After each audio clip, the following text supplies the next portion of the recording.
안녕하세요. 아들 둘을 키우고 있는 평범한 주부 이서윤입니다. 몇 년 전 시댁에서 벌어졌던 일을 떠올리면 지금도 가슴이 답답해지곤 합니다. 사람 인생이라는 게 참 알 수 없다는 걸 그때 제대로 느꼈습니다. 지금은 초등학생인 큰아들 준서와 둘째 도윤이를 키우며 그럭저럭 안정된 하루하루를 보내고 있지만 한때는 정말 하루하루가 살얼음판 같았어요. 그 시절 친정 부모님이 곁에서 힘이 되어주지 않으셨다면 저는 아마 버티지 못했을 겁니다. 가족이라는 울타리가 늘 든든하기만 한 건 아니라는 걸 그때 뼈저리게 배웠습니다. 결혼 전에는 가족이 세상에서 가장 큰 힘이 되어주는 존재라고 믿었어요. 그런데 살아보니 모든 가족이 서로를 아끼며 사는 건 아니게더군요. 도움이 절실한 순간에 손을 내밀기는커녕 오히려 상처가 되는 말을 서슴없이 던지는 사람들도 있었습니다. 그게 바로 제 시댁이었어요. 지금부터 그때 겪었던 일들을 하나하나 풀어보려고 합니다. 제 입장에서만 말씀드리는 게 아니라 누가 더 잘못했는지는 끝까지 들어보시고 판단해 주셨으면 합니다. 제가 남편 강태호 씨와 결혼할 무렵 시댁은 시아버지 강진호 씨가 인테리어 자재 유통사업으로 꽤 자리를 잡아 부유하게 살고 있는 집안이었습니다. 시아버지와 시어머니 한명숙 씨는 각각 외제차를 몰았고 신축 아파트 대단지에 살고 계셨어요. 처음 인사드리러 갔을 때 그 여유로운 분위기에 저도 모르게 위축이 됐던 기억이 납니다. 저희 친정아버지 이간수 씨는 우체국 집배원으로 평생 새벽부터 저녁까지 성실히 일하셨지만 형편이 넉넉한 편은 아니었거든요. 태호 씨가 연애할 때 아버지가 사업을 하신다는 얘기는 했지만 규모가 어느 정도인지는 저도 몰랐습니다. 제가 잔뜩 긴장한 걸 눈치채셨는지 시아버지는 먼저 다가와 편하게 말을 걸어주셨어요. 그 덕분에 저도 조금씩 마음을 열고 대화를 나눌 수 있었습니다. 그때 시아버지가 저희 친정 얘기를 들으시더니 뜻밖의 말씀을 하셨어요. 장인어른이 참 귀한 일을 하시네. 우체국이 멈추면 편지도 소포도 다 멈추는 건데 그게 얼마나 중요한 일인가. 매일 그렇게 성실하게 일하시는 분 밑에서 자랐으니 서윤이도 반듯하게 컸겠구나. 그 말씀에 저는 괜히 눈물이 핑 돌 뻔했습니다. 잠깐이나마 부모님을 부끄러워했던 제 자신이 부끄러워졌어요. 일면식도 없는 사이에 그렇게 따뜻하게 인정해 주시니 감사한 마음이 컸습니다. 그런데 그 순간 시어머니가 찬물을 끼얹듯 말을 얹으셨죠. 에휴, 우편 배달이야. 자격증 하나 있으면 아무나 하는 거 아니야? 그래도 뭐 성실한 부모 밑에서 크긴 컸나 보네. 어머니 그렇게 말씀하시면 좀 그렇죠. 태호 씨가 한마디 하려는 걸 시아버지가 손짓으로 막으셨습니다. 그때만 해도 저는 시아버지가 이렇게 인품이 좋으신 분이니 온 가족이 화목하게 지낼 거라고 믿었습니다. 하지만 겉으로 화기애애해 보이던 가족도 가까이서 지내다 보면 저마다 사정이 다르다는 걸 알게 되더라고요. 결혼할 당시 시아버지는 저희 부부에게 신혼집을 마련해 주셨습니다. 저희가 알아서 하겠다고 몇 번을 사양했지만 아버님은 자식들이 부족함 없이 시작하기를 바라셨어요. 그렇게 감사한 마음으로 받은 집에서 태호 씨와 살림을 꾸렸습니다. 그러던 어느 날 신혼 초 시어머니가 예고도 없이 저희 집에 불쑥 찾아오셨어요. 마침 태호 씨와 저녁을 먹고 있던 참이라 저는 깜짝 놀랐습니다. 문을 열어드리자 어머니는 인사도 건성으로 받으시더니 집안을 쭉 훑어보고는 뼈 있는 말을 던지셨어요. 시아버지가 며느리 생각해서 이런 좋은 집 해줬으면 진작에 시부모부터 초대했어야지. 죄송해요 어머니, 아직 정리가 덜 끝나서 완전히 갖춰지면 정식으로 초대드리려고 했어요. 뭐가 그렇게 오래 걸려. 사업하느라 바쁜 시아버지도 이렇게 좋은 자리에 집 알아봐 주셨는데 며느리가 그거 하나 서두르지도 않고. 당황스러운 마음에 저는 일단 정중히 사과부터 드렸습니다. 제가 경황이 없었어요. 앞으로는 늘 감사한 마음 잊지 않을게요. 그래야지. 동서인 서인이는 늘 시댁 어른들 먼저 챙기며 사는데 너도 좀 배워야 되지 않겠니? 돈은 시아버지가 벌어도 관리는 결국 내가 하는 거니까 특히 나한테 잘해. 말이 되나 싶었지만 그냥 그러려니 넘겼습니다. 며칠 뒤 부랴부랴 시부모님을 정식으로 집으로 초대했어요. 그날 상에는 친정어머니 박정순 씨가 손수 담그신 홍어 무침도 올렸습니다. 어머니는 명절마다 홍어를 삭혀서 무침을 만드시는데 그 손맛이 어찌나 좋은지 주변 지인들이 그 시기만 기다릴 정도였어요. 한식을 좋아하시는 시아버지 입맛에도 맞을 것 같아 일부러 챙겨갔습니다. 뿌듯한 마음으로 상을 차려드렸는데 시어머니가 대뜸 코를 막으며 인상을 찌푸리셨어요. 아유, 이게 무슨 냄새야. 손님상에 이런 걸 올리다니 촌스럽게 정말. 당황한 저를 대신해 태호 씨가 침착하게 말했습니다. 어머니, 이거 장모님이 직접 담그신 홍어무침이에요. 요즘 이런 거 사려면 비싼 거 아시잖아요. 이런 걸 누가 돈 주고 사 먹니? 우린 이런 거 못 먹으니까 당장 치워. 계속 코를 막으며 소리치시는 시어머니를 보고 시아버지가 혀를 차시더니 직접 한 젓가락 떠서 드셨습니다. 그러더니 눈이 커지시며 감탄하셨어요. 이야, 손맛이 정말 깊구나. 내 입맛에 딱이야. 넉넉히 있으면 갈 때 좀 싸줄 수 있겠니? 네, 아버님, 넉넉히 보내주셔서 많이 있어요. 가실 때 챙겨드릴게요. 그거 참 잘됐다. 아주 맛있게 먹었다고 처가에 꼭 전해드려. 아버님이 좋아하시는 모습을 보시더니 시어머니는 언제 그랬냐는 듯 태도가 확 달라지셨어요. 아니, 이 냄새 나는 걸 왜 집까지 가져간대. 온 집안에 냄새 배는데. 사람 사는 집에서 음식 냄새 좀 나는 게 당연하지. 이런 걸 먹어야 몸에 좋은 거야. 당신도 고기만 먹지 말고 이런 것 좀 먹어. 내가 언제 고기만 먹었다고 그래. 투덜대면서도 시어머니는 결국 홍어무침을 넉넉히 챙겨달라고 하셨습니다. 아버님 한마디의 태도가 확 바뀌는 어머니 모습이 신혼 초에는 낯설었지만 살다 보니 왜 저렇게 아버님 눈치를 보시는지 조금씩 이해가 가더라고요. 시간이 흘러 저도 어느새 두 아들을 키우는 엄마가 되었을 무렵 시어머니가 좀 유별나다는 걸 점점 느끼게 됐습니다. 어머니는 늘 모임이 많으셨고 특히 사람들과 어울리며 화려하게 꾸미고 다니는 걸 좋아하셨어요.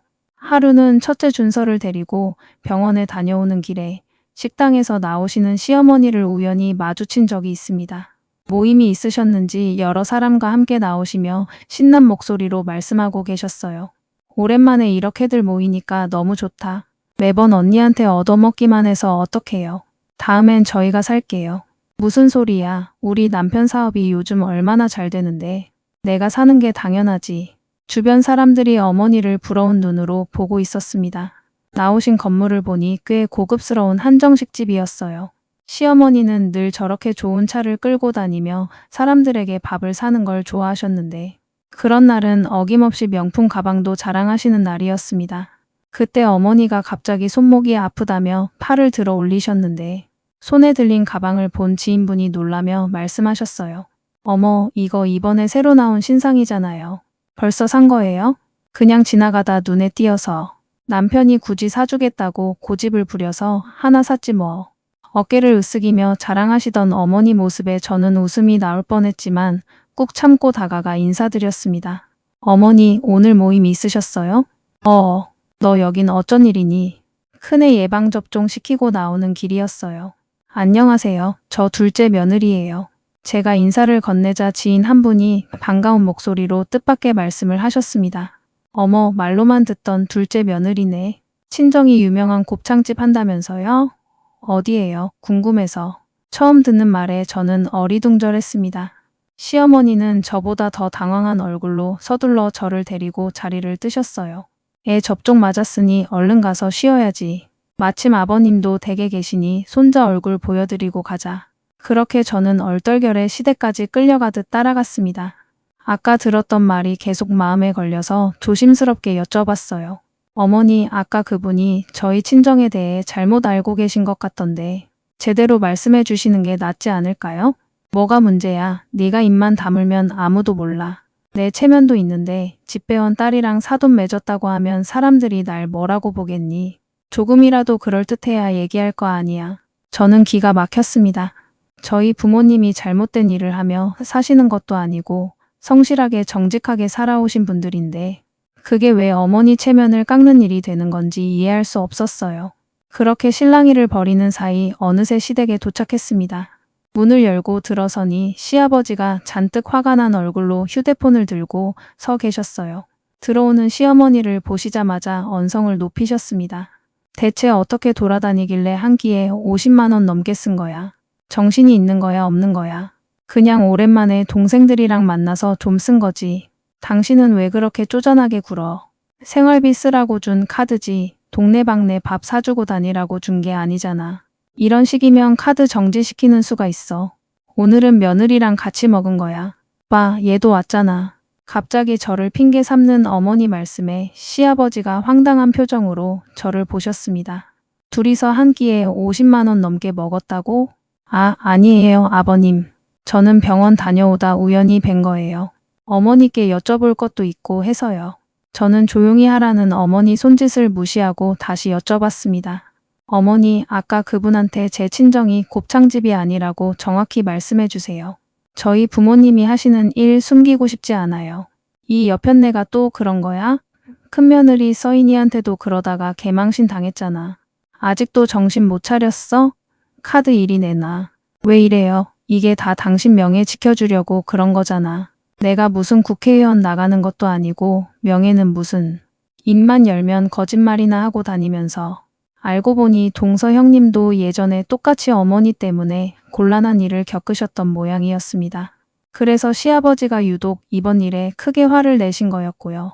결국 그날 시어머니는 신용카드를 압수당하고 매달 정해진 금액만 체크카드로 쓰게 되셨습니다. 그마저도 모임 사람들에게 단체 문자로 사실을 정정하고 나서야 카드를 돌려받으셨어요. 그런데 어머니는 이 모든 상황을 오히려 제 탓으로 돌리시더군요. 그날 이후로 저는 완전히 어머니께 미운 털이 박혔습니다. 둘째 도윤이를 낳고 회사를 그만두고 집에만 있을 때였습니다. 시어머니가 갑자기 전화하셔서 황당한 요구를 하셨어요. 지금 너희 집으로 갈 거니까 잔치국수 좀 삶아놔. 어머니, 지금 갑자기요? 집에 재료가 없어서 사와야 하는데 둘째도 있어서 시간이 좀 걸릴 것 같아요. 그런 게 무슨 상관이야. 너 때문에 카드도 마음대로 못 쓰게 됐으면 항상 집에 내가 좋아하는 거 준비해놔야지. 어머니, 저는 그때 있는 그대로 말씀드린 것뿐이에요. 잘못 말씀하신 건 어머니시잖아요. 내가 얼마나 창피했으면 그랬겠어. 태호가 돈 좀 있다고 아버님한테 줄 선거니? 착각하지 마. 이 집 안주인은 결국 나야. 너랑 말이 안 통하는 걸 내가 왜 기대했나 몰라. 어머니는 그렇게 화를 내시고는 전화를 끊어버리셨습니다. 밑도 끝도 없이 억지를 부리시는 어머니를 제가 어떻게 할 수 있는 것도 아니었죠.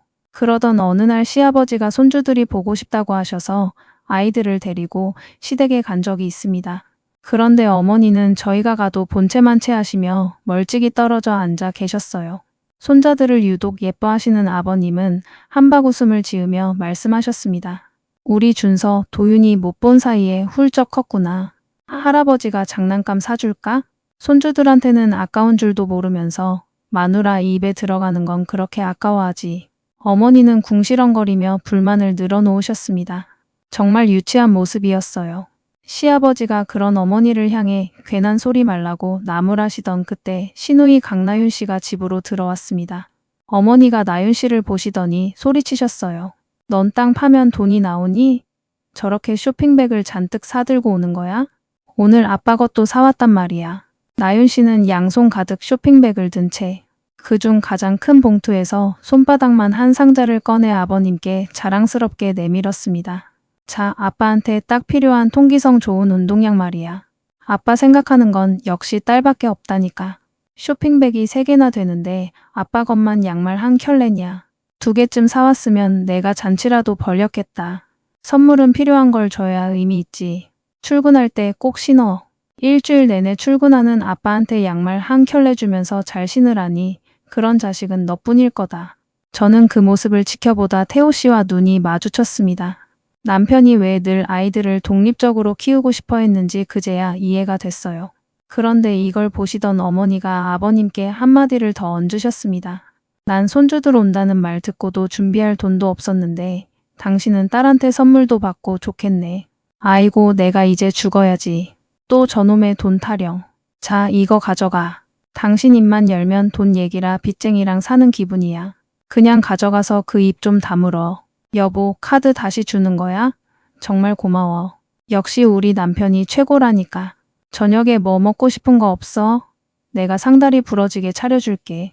카드를 되찾은 어머니가 눈을 반짝이며 좋아하시는 모습에 저는 어머니와 나윤 씨가 마치 아버님께 기대어 사는 것처럼 느껴졌습니다.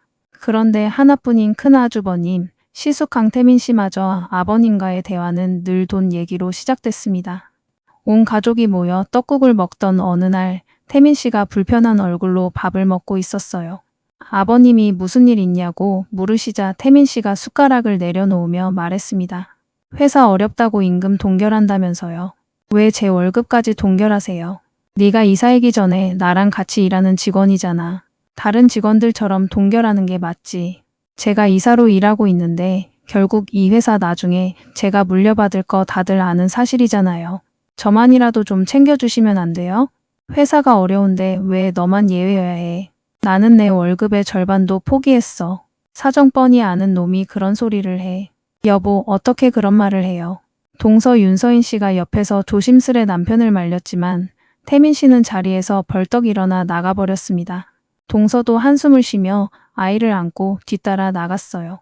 새해 첫날부터 분위기가 어수선해진 밥상에서 아버님은 깊은 한숨을 내쉬셨습니다. 그런데 그 와중에 어머니가 걱정스러운 얼굴로 물으셨어요. 여보, 회사가 얼마나 안 좋은데 그래? 많이 안 좋아. 어쩐지 지난번에 사업 확장한다고 할 때부터 불안하더라니. 저는 그 말을 듣고 귀를 의심했습니다. 아버님이 얼마나 스트레스를 받고 계실지 걱정하는 게 아니라 회사가 어떻게 되는지부터 따지고 계셨던 거예요. 옆에서 듣는 저까지 숨이 막힐 지경이었습니다. 아무 말 없이 앉아 계신 아버님께 따뜻한 물 한 잔을 건넸는데 그걸 보신 어머니가 갑자기 저한테 화를 내셨어요. 너 지금 힘든 사람 물 먹이는 거야? 시댁 망하라고 고사라도 지내는 거니? 그게 아니라 아버님 체하실까봐 따뜻한 물 드리려던 거예요. 그때 시아버지가 참지 못하고 어머니께 호통을 치셨습니다. 큰애가 밥상 앞에서 소리치는 건 찍소리도 못하면서 왜 애먼 며느리를 잡아.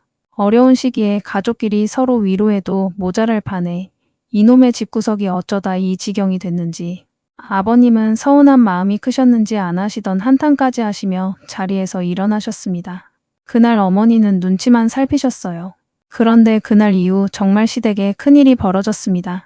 새해 지나가듯 하셨던 아버님 말씀이 현실이 된 거였어요. 무리하게 대출까지 받아 확장했던 사업이 결국 크게 틀어지면서 아버님 회사는 부도 위기에 몰리게 되었습니다. 저희 부부는 아무것도 모르고 있다가 태민 아주버님의 다급한 전화를 받고서야 사태를 알게 됐습니다. 태호야, 너 지금 얼마나 융통할 수 있어? 대출이라도 땡길 수 있는 돈 얼마나 되냐고. 형, 갑자기 무슨 소리야. 아버지 회사 망하게 생겼어. 이번 달 연체되면 다 경매로 넘어간다고. 월급쟁이한테 사업자금을 땡겨오라니. 형이 나보다 여유 있을 거 아니야. 그동안 아버지 옆에서 챙겨간 게 얼만데. 내 돈을 왜 회사에 넣어? 같이 죽자는 거야? 형, 그동안 아버지 사업 같이 해왔으면 당연히 나서서 막아야지. 됐어. 돈 안 줄 거면 나한테 훈수 두지 마. 아주버님은 그렇게 전화를 끊어버리셨습니다. 그동안 아버님 곁에서 챙겨가신 돈이 얼만데 저러시는 건지 태호 씨도 저도 이해할 수 없었어요. 결국 시아버지는 그 위기를 넘기지 못하고 최종 부도 처리가 되었습니다. 수십 년을 일궈온 회사가 한순간에 무너지는 걸 보는 아버님 심정이 어떠셨을지 짐작조차 되지 않았어요. 그런데 슬퍼할 겨를도 없이 집 담보 대출까지 연체되면서 살던 집마저 넘어가게 생겼습니다. 저희가 놀라서 시댁에 가보니 이미 곳곳에 압류 딱지가 붙어 있었어요. 넋이 나간 채 앉아 계신 아버님 옆에서 어머니가 한탄하며 울고 계셨습니다. 이 양반아, 이게 뭐야. 온 가족이 길바닥에 나앉게 생겼는데 그만해. 평생 일군 회사가 넘어갔는데 내 심정은 어떻겠어. 지금 내 신세가 이렇게 됐는데 다 당신 마음 헤아릴 여유가 어딨어. 당장 회사 다시 살려내. 가슴을 치며 우시는 어머니를 뜯어말리다 보니 저도 마음이 착잡했습니다. 그런데 이상하게도 그렇게 우시는 어머니보다 허망하게 앉아 계신 아버님께 자꾸 마음이 쓰이더군요. 그날 저녁 태호 씨가 조심스레 말했습니다. 여보, 우리 부모님 전세금이라도 좀 해드리면 안 될까? 결혼할 때 이 집 아버지가 해주신 건데 이렇게 되신 거 보니 도와드리고 싶어. 그래, 우리도 아버님 도와드리자. 오늘 보니까 너무 안쓰럽더라. 저희는 상해 끝에 집 근처 적당한 전세를 알아보고 계약을 했습니다. 시부모님과 나윤 씨 셋이 지내기 좋은 크기였어요. 그렇게 집 문제만 해결되면 시댁도 안정을 찾을 거라 생각했습니다. 그런데 시간이 지날수록 아버님 안색이 안 좋아지고 목소리에도 기운이 없으셨어요. 반찬을 좀 챙겨 걸어서 10분 거리인 시댁에 갔던 날, 저는 정말 기가 막힌 광경을 마주했습니다. 어머니와 나윤 씨는 거실에서 치킨과 맥주를 즐기고 계셨는데 아버님은 어디에도 보이지 않았어요. 어머니, 아버님은 어디 계세요? 그 양반 먹을 자격이 어디 있어. 집안 다 말아먹어 놓고 방에서 반성하라고 나오지도 말라고 했어. 며칠 전엔 차도 팔아넘겼어. 이제 꼼짝없이 버스나 타고 다녀야지. 황당한 마음에 안방으로 달려갔더니 정말 물 한 병만 옆에 두고 초라하게 앉아 계신 아버님이 보였습니다. 화가 치밀어 거실로 나가 어머니께 따졌어요. 어머니, 이건 너무하신 거 아니에요? 어떻게 아버님을 이렇게 두세요? 너 이제 시댁 망했다고 눈에 뵈는 게 없니? 시아버지 이제 먹고 죽으려 해도 돈이 없어서 못 죽는 팔자야. 밥값도 못하는데 하루 한 끼면 됐지. 이럴 때일수록 저희가 힘을 드려야죠. 그런다고 없던 돈이 생기니? 나 몰래 저 인간한테 밥 한 숟갈이라도 챙겨주기만 해봐. 가만 안 둘 거야. 아버님 저희 집으로 모셔서라도 끼니는 챙기겠어요. 누구 마음대로. 시어미한테 감히 덤벼? 내가 돈이 없지 자존심이 없는 줄 아니? 옆에 있던 나윤 씨까지 벌떡 일어나 비아냥거렸습니다. 새언니 쥐뿔도 없으면서 선 넘네. 전세 하나 얻어줬다고 유세 부리니까 고마운 마음도 싹 사라지려고 해요. 전세요? 그럼 두 분이서 나가시면 되잖아요. 왜 아빠 집에 얹혀 사시는데요? 저도 참지 못하고 언성을 높였습니다. 그때 방에 계시던 아버님이 뛰쳐나와 저희 셋을 뜯어말리셨어요. 그만들 해라. 내가 며느리 볼 면목이 없다. 걱정 말고 그만 가봐. 눈물을 흘리며 애원하시는 아버님 말씀에 저는 무거운 발걸음으로 돌아설 수밖에 없었습니다. 집에 와서도 마음이 편치 않아 아버님께 짧은 문자를 남겼어요. 아버님, 주방에 반찬 챙겨놨어요. 꼭 식사하세요. 홍어무침 드시고 싶으시면 언제든 말씀하세요. 한참 뒤 답장이 왔습니다. 고맙다. 덕분에 힘이 나는구나. 그 문자를 보고 가슴이 먹먹해졌습니다. 집으로 모시고 싶었지만 아버님 뜻이 워낙 완강하셨어요. 아마 손주들과 며느리 앞에서 면목이 없다고 생각하셨던 것 같습니다. 남편은 그 와중에도 다소 중립적인 태도를 취했는데 왜 그러냐고 물으니 이렇게 답하더군요. 아버지한테 여러 번 말씀드렸어. 가족들 챙기는 것도 좋지만 본인 건강부터 챙기시라고. 그런데 보니까 사람이 힘 빠지니까 가족들이 다 등을 돌리네. 나는 전셋집도 얻어드렸고 할 만큼 했어. 나머지는 형이랑 나윤이가 해야지. 그러던 어느 날 오후 2시쯤이었을까요? 아이들을 보내고 집안일을 하고 있는데 아버님께 전화가 걸려왔습니다. 목소리에 힘이 하나도 없으셨어요. 서윤아, 내가 끓여주던 그 홍어무침찌개가 먹고 싶구나. 아버님, 무슨 일 있으세요? 목소리가 왜 이렇게 힘이 없으세요? 점심 한 끼 먹고 지금까지 아무것도 못 먹었다. 그런데 자꾸 네가 해준 그 찌개가 생각나서 저는 급히 재료를 챙겨 시댁으로 달려갔습니다. 전화 온 시간이 2시였는데 그 전까지 아무것도 못 드셨다니 얼마나 배가 고프셨을지 생각하니 화가 났습니다. 부랴부랴 도착해 찌개를 끓이기 시작했는데 어머니가 안 보이셔서 여쭤보니 물 한 잔만 떠드리고 볼일 보러 나가셨다더군요. 생각할수록 기가 막혔지만 우선 아버님을 위해 상을 차려드렸습니다. 찌개를 한술 뜨시더니 아버님이 울먹이며 말씀하셨어요. 미안하다. 이런 못난 모습 보이고 며느리한테 밥까지 얻어먹는 신세라니. 아버님, 그동안 저희 아이들 잘 챙겨주셨잖아요. 그러니 너무 미안해하지 마세요. 반주도 조금 챙겨왔어요. 내 마음 알아주는 건 너뿐이구나. 나는 인생 헛살았어. 아버님은 술도 한 잔 안 드시고 힘겹게 찌개를 드셨습니다. 그런데 그때 현관문이 열리는 소리가 나더니 어머니가 들어오셨어요. 문을 열자마자 짜증 가득한 목소리로 소리치셨습니다. 이게 무슨 냄새야? 너 이거 뭐야? 내 허락 없이 저 인간 밥 주지 말라고 했지. 어머니 정말 너무하신 거 아니에요? 아버님이 무슨 죄예요? 남자가 가정을 위해 몸 바쳐야지. 가장 노릇도 못하는데 밥은 무슨 밥이야? 그동안 아버님 덕분에 호의호식하며 사셨으면서 어떻게 그런 말씀을 하세요? 뭐야, 이게 진짜 끝을 모르고 기어오르네. 어머니는 손을 번쩍 들어 제 뺨을 내리치셨습니다. 순식간에 벌어진 일에 저도 몹시 당황했어요. 그때 아버님이 어머니를 가로막으며 소리치셨습니다. 그만 못해. 당신이 뭔데 내 며느리를 때려. 수십 년 가족 먹여 살린 대가가 고작 이거야? 나도 당신 남편이야. 소처럼 일만 하던 남편한테 사람 대접해주는 게 그렇게 어려워? 아버님은 오열하시며 집을 나가버리셨습니다. 어머니는 아버님이 뛰쳐나가는데도 아랑곳하지 않으셨어요. 그동안 아버님은 어떻게든 가족 관계를 회복하려 애쓰셨지만 며느리에게 손찌검하는 어머니를 보고 완전히 마음을 접으신 것 같았습니다. 저는 뒤늦게 아버님을 찾아 나섰지만 찾을 수 없었습니다. 그날 저녁 제가 뺨을 맞았다는 얘기를 들은 태호 씨가 어머니께 전화해 화를 냈습니다. 엄마, 저희 부부가 엄마한테 못한 게 뭐예요? 왜 며느리 뺨을 때려요? 아버지 찌개 끓여드린 게 죄예요? 진짜 너무하시네요. 엄마도 나가서 돈 버시면 되잖아요. 왜 망한 아버지 탓만 하세요? 요즘 엄마 모습 보면 정말 정 떨어져요. 제발 정신 좀 차리세요. 태호 씨도 결국 어머니께 한마디 하고 말았습니다. 그 후 한참 연락 없으시던 아버님이 뒤늦게 나타나 어머니와 황혼 이혼을 하겠다고 선언하셨어요.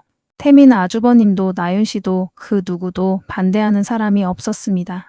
오히려 저희 부부가 이혼 후 아버님을 저희 집으로 모셨습니다. 어머니는 그런 저를 비아냥거리셨어요. 내가 데려가는 사람 남은 거 하나도 없는 완전 빈털털이야. 저는 아버님한테 바라는 거 없어요. 그래도 애들 친할아버지신데 제가 모셔야죠. 어머니 집은 저희가 그냥 둘 테니 제발 정신 차리고 사세요. 으이그 집을 사준 것도 아니면서 전셋집 가지고 유세는 2년 안에 내가 으리으리한 대저택 구해서 나갈 거다. 그렇게 저희는 아버님을 모시고 살게 됐습니다. 그 후로 아버님은 몰라보게 안색이 좋아지고 활기를 되찾으셨어요. 아이들도 할아버지를 잘 따라서 집안의 웃음소리가 끊이질 않았습니다. 아버님이 뭐라도 돕고 싶다고 하셔서 저는 고민 끝에 부탁을 드렸어요. 아버님, 둘째 등하원 좀 도와주실 수 있으세요? 큰애가 초등학교에 갓 입학해서 제가 같이 다녀야 하는데 그럼 시간이 애매해서요. 그럼 내가 해야지. 아무 걱정 말거라. 아버님은 작은 부탁에도 기뻐하셨습니다. 그렇게 3년이라는 시간이 잘 흘러가고 있었어요. 그런데 전세 재계약을 앞둔 시점에 집주인이 더는 연장이 어렵다고 통보했습니다. 아들이 결혼하면서 그 집을 신혼집으로 쓰겠다는 거였어요. 버틸 방법이 없어 수긍할 수밖에 없었고 마지막에 어머니가 알아서 나가겠다고 하신 말이 있었기에 대수롭지 않게 생각했습니다. 그런데 집을 빼야 한다는 얘기를 전하니 어머니가 이렇게 말씀하시더군요. 그 집 빼면 나는 어디로 가라고. 나 갈 곳도 없는데. 집주인이 직접 쓰겠다는데 어쩔 수 없잖아요. 그럼 대저택 구해서 나가신다면서요. 그럴 돈이 어디 있어. 네가 말 좀 잘해봐. 이미 계약이 다 끝나서 안 돼요.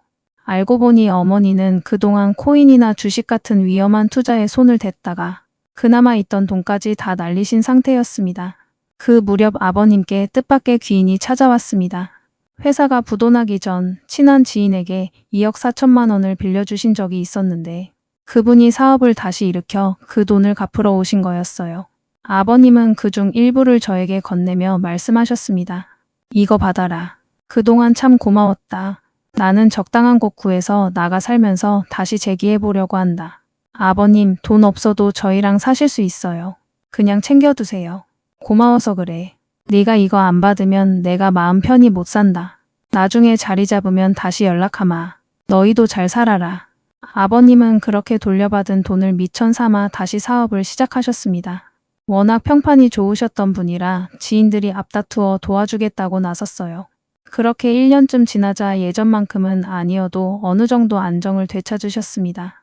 반면 어머니는 상황이 더욱 나빠지셨어요. 태민 아주버님은 어머니와 나윤 씨를 두고 자기 가족만 챙겨 떠나버렸습니다. 평생 일해본 적 없는 나윤 씨가 큰 도움이 되지도 못했고 결국 두 사람은 궁지에 몰려 저에게 전화해 울며 사정하기 시작했습니다.